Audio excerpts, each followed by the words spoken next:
Hi, I'm Jabin and you're watching rptv. Early Saturday morning, a car crashed into the front of Café ZUZU at Dundas Street East and Sackville Street, leaving behind shattered glass, bent metal, and a shaken community.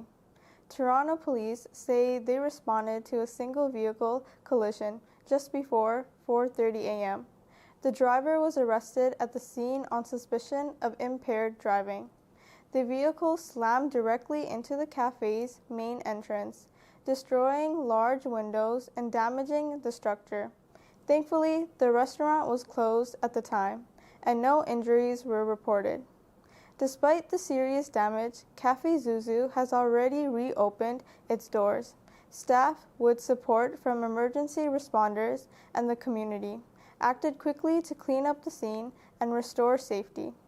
The incident has raised concerns among local residents, many of whom considered Café ZUZU a vital part of the neighborhood, not just a restaurant, but a community hub. To learn more about the impact and the recovery, we spoke with Tyler Rutherford, Director of Operations at Café ZUZU. Let's hear what he had to say. Hi, my name is Tyler Rutherford. I'm the Director of Operations here at Café ZUZU.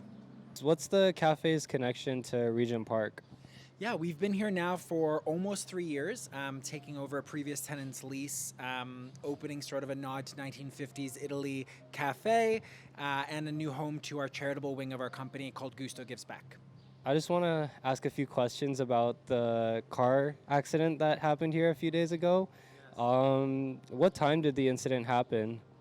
Yeah, so our understanding is in the early mornings of Saturday, a couple days ago, around 4:30 a.m., a car made its way through sort of the main intersection here at Dundas and Sackville, through between a few different power lines and made it directly, as we can see, into our front facade window, and actually about 20 plus feet into the cafe space. Which parts of the cafe was damaged? You mentioned it was here, but was there anything inside that was kind of disrupted? Yeah, I think that a lot of people don't realize that the car actually made its way about 30 feet into the cafe space, which meant extreme damage to marble, furniture flying across the room. We have another piece of glass that separates the cafe from the dining room side that shattered into about 8 million pieces. So quite a bit of damage for us to jump on top of. So you mentioned there was a lot of damage on the inside of the building. Would you mind if we took a look at some of that? Absolutely. Let's go get a coffee and see the mess that is Café ZUZU right now. Sounds good, sounds good. As you look around, of course, there's damage sort of throughout the full space. Even this here, our sort of operable glass wall that typically cuts off the cafe from the dining room side when the dining room's not open, typically has 4 panes of this beautiful sort of design glass, and one of them shattered into many, many pieces, as noted. So we will need to rebuild this wall as well. Because the car came so far inside, of course, there are the obvious things around the glass break, but all of this whole wall was actually glass and framing, so all of this came through. If you look up to the top, you can sort of see a lot of that structural damage, HVAC, electrical, all these pieces, and because the car needed to be pulled out, you can actually see on the ground where the car was sort of re-dragged back out, leaving some pretty heavy-duty marks in our concrete. In addition to that, there is furniture that was found sort of across the room. Again, we're just so thankful that nobody was hurt and nobody was in the cafe at the time. But we're happy to be open, but there's still quite a bit of work to do. What was your immediate reaction to the aftermath, like seeing it? First reaction is I hope everybody's okay.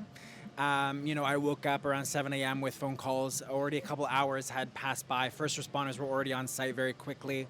As soon as I rolled out of bed, the first thing I did was open the cameras to find a car in the middle of our cafe. We don't have a drive-through, so that was clearly a guttural reaction I had, and obviously no shower, but a ball cap on and a quick Uber ride over. Have you ever witnessed anything like this around here before?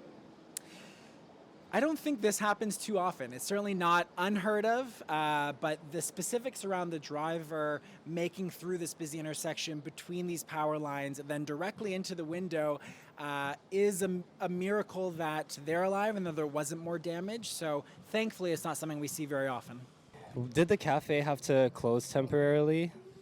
Yeah, thankfully we have a very dedicated team, so we were able to reopen the next day, which seems crazy. Of course, we were closed on Saturday for cafe, brunch, everything was sort of closed up, but then on Sunday at 8 a.m. we opened just with a beautiful plywood wall instead of windows. Is there anything else you would like to share? Yeah, I mean, we're just so incredibly thankful for the Regent Park community coming out and supporting us.